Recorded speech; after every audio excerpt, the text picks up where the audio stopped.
तो नमस्कार दोस्तों, पहले भी हमने वीडियो डाल चुका है चुंबक के बारे में, लेकिन आज हम लोग जानेंगे थोड़ा विस्तार से इसको पार्ट बाय पार्ट डिवाइड करके। तो चलिए शुरू करते हैं। तो जो आज का मुख्य पॉइंट है वो है चुंबक। चुंबक किसे कहते हैं? तो ऐसा पिंड जो लोहा, निकेल आदि को अपनी ओर आकर्षित करता हो एवं स्वतंत्रता पूर्वक लटकाने पर सदैव उत्तर दक्षिण दिशा में ही ठहरता हो, चुंबक कहलाता है। ठीक, देखिए आपको ये मैग्नेट दिखाई दे रहा है, ये क्या कर रहा है? लोहा, ये लोहा जो धातु है, लोहे के सिक्के होते हैं, इन सिक्कों को अपनी ओर आकर्षित कर रहा है। और जब इसे स्वतंत्र पूर्वक लटकाया गया है इस प्रकार से, तो ये उत्तर और दक्षिण दिशा में जाके स्थिर हो जाता है। ठीक, स्वतंत्रता पूर्वक लटकाने पर चुंबक सदैव उत्तर और दक्षिण दिशा में ही ठहरता है। ये चुंबक का बहुत ही विशेष गुण होता है। ठीक, तो इसी गुण को आप यूज करते हैं चुंबक को जांचने के लिए भी। बात करें दोस्तों, तो ये अक्सर पॉइंट पूछा जाता है एग्जाम में, तो एग्जाम की दृष्टि से काफ़ी ज़्यादा महत्वपूर्ण है। चलते हैं नेक्स्ट पेज पे। अगला पेज पे सीधे हमें कहा जा रहा है कि चुंबक से संबंधित महत्वपूर्ण जो तथ्य हैं उसके बारे में जानेंगे यहाँ पे। तो चुंबक से जो महत्वपूर्ण तथ्य हैं उसमें पहला पॉइंट आता है, चुंबक में ध्रुवों की संख्या 2 होती है। जी बिल्कुल सही पकड़े हैं आप। चुंबक में इस प्रकार से अगर हम चुंबक का डिजाइन करते हैं तो एक यहाँ पे नॉर्थ पोल होता है, सॉरी लिखने में थोड़ा मिस्टेक हो रहा है,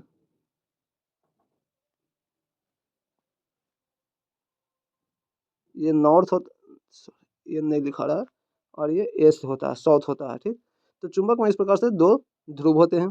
चुंबक के बीच की दूरी को चुंबकीय लंबाई कहते हैं। ये जो नॉर्थ पोल है और साउथ पोल की जो बीच की जो दूरी हुई है, ये चुंबकीय लंबाई कहलाती है। चुंबक की लंबाई और ज्यामितीय लंबाई का अनुपात 0.84 होता है। ठीक, तो ये जो है आपने देखा, ये लंबाई, ये क्या है? चुंबकीय लंबाई है। और जो ज्यामितीय लंबाई है वो क्या है? शुरू से लेकर लास्ट तक जो चुंबक की लंबाई है वो ज्यामितीय लंबाई है। इसका ही रेशियो 0.84 होता है। एक लोहे का अयस्क है, चुंबक क्या है? एक लोहे का अयस्क है जिसका नाम क्या है? मैग्नेटाइट, अर्थात Fe3O4 है। तो आपको उम्मीद है कि समझ में आ गया होगा। तो यहाँ पे देखिए इसी प्रकार से हर पॉइंट को हम लोग समझते चलेंगे। यहाँ पे मैग्नेटाइट नहीं, यहाँ पे हो जाएगा मैग्नेट किससे बना होता है या चुंबक किससे बना होता है? तो मैग्नेटाइट से। किससे बना होता है? मैग्नेटाइट से। मैग्नेटाइट का रंग कैसा होता है? काला होता है।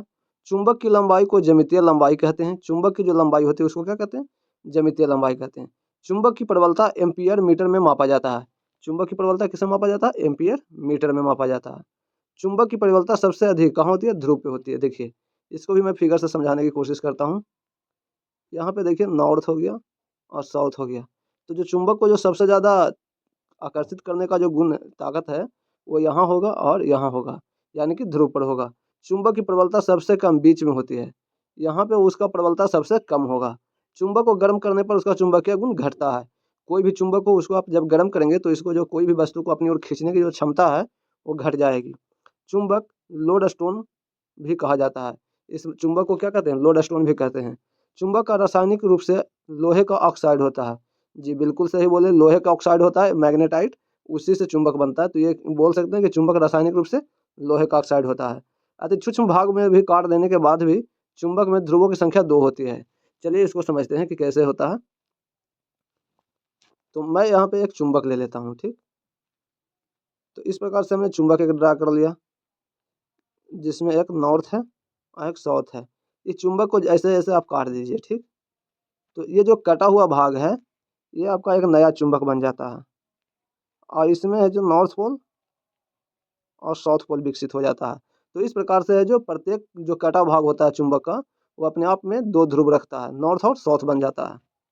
उम्मीद करते हैं आपको ये पॉइंट समझ में आ गया होगा। चलते हैं अगले बिंदु पे। कह रहा चुंबक दोनों ध्रुवों की ध्रुव समर्था बराबर होती है। ये आपको मैंने भी पहले बता चुका है कि ये नॉर्थ पोल है, सॉरी ये नॉर्थ है और साउथ है। जितना इसको है जो किसी वस्तु को अपनी ओर खींचने की क्षमता है, उतना इसको भी अपनी ओर खींचने की क्षमता उतना ही है। तो हर चुंबक का जितना नॉर्थ पोल का जो खींचने का कोई वस्तु का ताकत होगा, उतना साउथ पोल का भी होगा। तो उसी को कहते हैं चुंबक की दोनों ध्रुव की ध्रुव समर्थ बराबर होती है। चुंबक के समान ध्रुवों के प्रतिकर्षण तथा असमान ध्रुवों में आकर्षण होता है। जी बिल्कुल आपने सही देखा। अगर मान लीजिए कोई चुंबक है, ये चुंबक है, ठीक, इसमें नॉर्थ पोल होता है और साउथ पोल, आप तो जानते हैं 2 ध्रुव होता है। अगर इधर बगल में जो रखा हुआ चुंबक है उसका इधर नॉर्थ आ जाए और इसका साउथ हो जाएगा, तो ये नॉर्थ नॉर्थ नज़दीक में आ गया, तो ये एक दूसरे को क्या करेगा? ढकेलेगा। ठीक, यानी कि उल्टी दिशा में बल लगाएगा, तो ये दोनों कभी चिपकेगा नहीं, दूर भागेगा। वहीं पे अगर हम इसका थोड़ा सा चेंज कर देते हैं पॉइंट, अब देखिए चेंज क्या करेंगे इसमें, चुंबक को थोड़ा पलट कर रख देते हैं, यहाँ हम कर देते हैं साउथ और यहाँ कर देते हैं नॉर्थ, तो ये भी इधर की ओर आएगा और ये भी इधर की ओर आएगा। इस प्रकार से क्या होगा, दोनों आपस में चिपक जाएगा। तो इसी पॉइंट को हम लोग इस प्रकार से लिखते हैं कि चुंबक के जो समान ध्रुवों में प्रतिकर्षण होता है, समान ध्रुव में क्या होता है, प्रतिकर्षण होता है, और असमान ध्रुव में आकर्षण होता है। उम्मीद करते हैं आपको समझ में आया होगा। चलते हैं नेक्स्ट पेज पे। नेक्स्ट पेज पे आपको बताया, फिर से बोला जा रहा है कि चुंबक के गुणों में को प्रतिकर्षण के द्वारा साबित करते हैं। चुंबक की लंबाई को लंबवत काटने पर प्रबलता नहीं बदलता है। देखिए अब देखिए यहाँ पे क्या कर रहा है, चुंबक है एक, ये चुंबक बना लिया।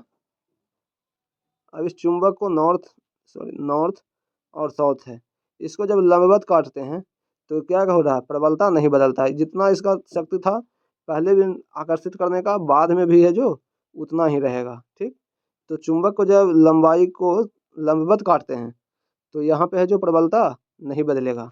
लेकिन अब इसी चुंबक को हम लोग इस प्रकार से काट देते हैं, ये वाला लाइन मिटा देते हैं। ठीक, और इस प्रकार से अगर काटेंगे तो इसकी जो प्रबलता है वो क्या हो जाएगी, आधी हो जाएगी, क्योंकि लंबाई के समानांतर हमने इसको काटा है।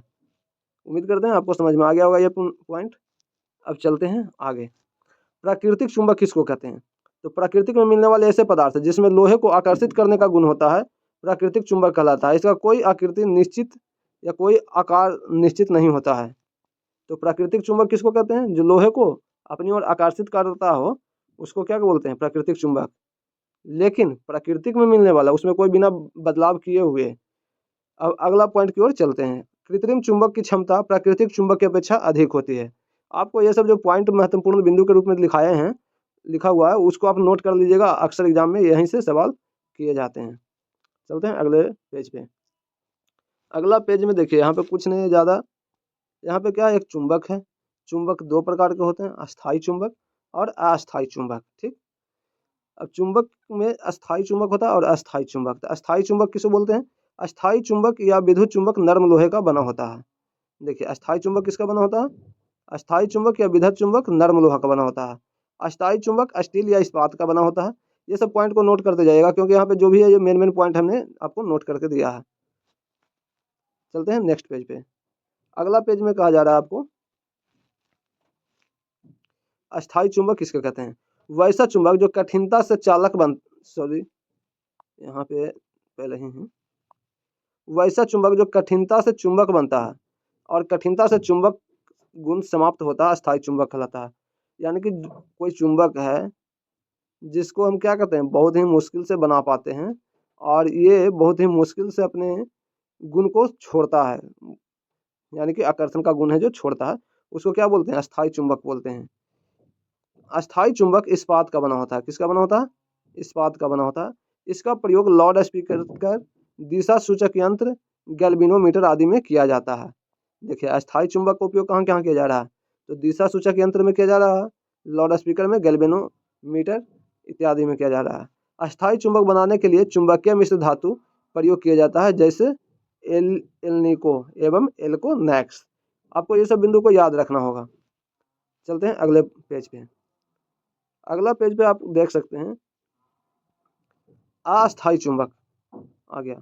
अस्थायी चुंबक वैसा चुंबक जो शीघ्र ही बन जाता है, बहुत ही जल्दी बन जाता है और शीघ्र ही चुंबकीय गुण समाप्त हो जाता है, ये अस्थायी चुंबक कहलाता है। देखिए अस्थायी यानी कि स्थिर नहीं रहता है। ठीक, इसी को बोलते हैं अस्थायी। अस्थायी चुंबक में क्या हो रहा था, बहुत ही मुश्किल से बनता था और उसका गुण बहुत ही मुश्किल से समाप्त होता था, तो वो अस्थायी चुंबक में आ जाता था। ठीक, उसी प्रकार से अस्थायी चुंबक शीघ्र बन जाता है और शीघ्र जो चुंबकीय गुण समाप्त हो जाता है, अस्थायी चुंबक कहलाता है। अस्थायी चुंबक नर्म लोहा का बना होता है। अस्थायी चुंबक भी होता है जो नर्म लोहा से नहीं बनता है। ये हो जाता है विद्युत घंटी, डायनेमो आदि में अस्थायी चुंबक के उदाहरण हैं। देखिए विद्युत घंटी हो गया, डायनेमो हो गया, ये सब क्या है, अस्थायी चुंबक के उदाहरण है। विद्युत चुंबक अस्थायी चुंबक के उदाहरण है। फिर से वही पॉइंट को यहाँ पे दोहराया गया है। अस्थायी चुंबक का अस्तित्व तभी तक विद्यमान रहता है जब तक कि इसके कॉइल में विद्युत धारा प्रवाहित होती है। अगर कॉइल में इसका विद्युत धारा जा रहा है तो अस्थायी चुंबक बना हुआ रहेगा, अदरवाइज वो अस्थायी चुंबक नहीं रहेगा। चलते हैं नेक्स्ट पॉइंट पे। नेक्स्ट पॉइंट कह रहा है अस्थायी चुंबक को आवश्यकता अनुसार शक्तिशाली बनाया जा सकता है। अगर मान लीजिए कि हमको इतना चुंबक का जो इसका सामर्थ्य है उससे हमको काम नहीं चलेगा, तो इसको और भी ज़्यादा शक्तिशाली बना सकते हैं। विद्युत चुंबक का सामर्थ्य निम्न बातों पर निर्भर करता है। अब विद्युत चुंबक का जो है सामर्थ्य यानी कि जो ताकत है किसी वस्तु को अपनी ओर खींचने का, ये निम्नलिखित बात पर निर्भर करता है। पहला, परिनालिका पे लपेटे तारों की फेरों की संख्या पे। अगर परिनालिका पे जो देखिए परिनालिका क्या है, ये भी समझना जरूरी है, शब्द आया है। इस प्रकार से कोई रॉड है या कोई चीज़ है, उस पर अगर हम तार को इस प्रकार से लपेट दिया जाता है तो ये क्या होता है, एक परिनालिका बन जाती है। ठीक, तो अगर परिनालिका पर लपेटे तारों की फेरों की संख्या पे, ये जो तार का जो फेरा लपेटा गया है इसकी संख्या अगर बढ़ाते हैं तो चुंबक का जो समर्थ है वो बढ़ जाता है। लिपटे तार में प्रवाहित धारा की प्रबलता पे, इस तार जो लपेटा गया तार है इसमें अगर ज़्यादा करंट जा रहा है तब भी इसका है जो चुंबक शक्ति है जो बढ़ जाएगा, यानी कि चुंबकीय सामर्थ्य बढ़ जाएगा। उम्मीद करते हैं कि ये भी पॉइंट आपको क्लियर हो गया होगा। चलते हैं नेक्स्ट पेज पे। नेक्स्ट पेज में आ गया आपका कूलॉम्ब का नियम। इसी के साथ हम आज के वीडियो को समाप्त कर देंगे, यहीं तक आज लास्ट रहेगा। तो चलिए देखते हैं कूलॉम्ब का नियम क्या कहता है। अगर दो चुंबक जिसकी प्रबलता m1 m2 हो तथा बीच की दूरी क्या है r हो, तो उसके बीच लगने वाला बल उनके प्रबलताओं के गुणनफल के समानुपाती होगा। यानी कि जो पहला चुंबक है और दूसरा चुंबक है, इन दोनों के जो बल है उसके गुणनफल के समानुपाती होगा। तथा इन दोनों चुंबक है, जो ये चुंबक है और ये चुंबक है, इसका जो बीच की दूरी है उसका उल्टा होगा, अर्थात व्युत्क्रमानुपाती होगा। तो हम इसको देखिए इस प्रकार से लिखते हैं, आप समझने का प्रयास करिएगा। तो हमको इसको कैसे लिखे हैं, तो F समानुपाती m1 इंटू m2 है। ठीक, और दूसरा क्या है F व्युत्क्रमानुपाती, क्योंकि बल है इन दोनों के गुणनफल के समानुपाती होगा, बीच के दूरी का व्युत्क्रमानुपाती होगा। तो इस प्रकार से लिखें, इसको इक्वेशन 1 माना था, इसको 2 माना है। ठीक, 1 और 2 मानने के बाद जब हम भाग देते हैं तो F हो जाएगा। ठीक, तो F तो एक साइड में आ गया, F कॉमन आ गया, तो हम यहाँ क्या लिख दें F। ठीक, समानुपाती का चिन्ह था पहले भी, तो रह जाएगा m1 इंटू m2 गुने 1/r²। तो 1/r² को हम लिखेंगे तो देखिए ये गुना में है, तो ये m1 इंटू m2 ऊपर में चला गया। ठीक, क्योंकि 1 से गुना करेंगे तो कोई फर्क नहीं पड़ेगा, नीचे में क्या आ गया r² आ गया। तो इस प्रकार से हम इसको लिख दिए हैं, जो आपको यहाँ पे लिखा हुआ दिखलाई पड़ रहा होगा। लेकिन अब देखिए यहाँ पे एक कांस्टेंट आएगा। क्यों आया कांस्टेंट, F समानुपाती का चिन्ह था, समानुपाती हटेगा तो कांस्टेंट आता है म्यू नॉट 4 पाई। ठीक, इंटू अब क्या हो गया m1 इंटू m2/r²। ये आपका कूलॉम्ब का जो नियम है उसके अनुसार फाइनल फार्मूला निकल गया। तो उम्मीद करते हैं आपको ये समझ में आया होगा। तो आज के वीडियो में इतना ही। ऐसा इन्फॉर्मेशनल वीडियो को देखने के लिए आप मेरे चैनल पर जुड़े रहिएगा, और चैनल को सब्सक्राइब नहीं किया तो सब्सक्राइब कर दीजिएगा।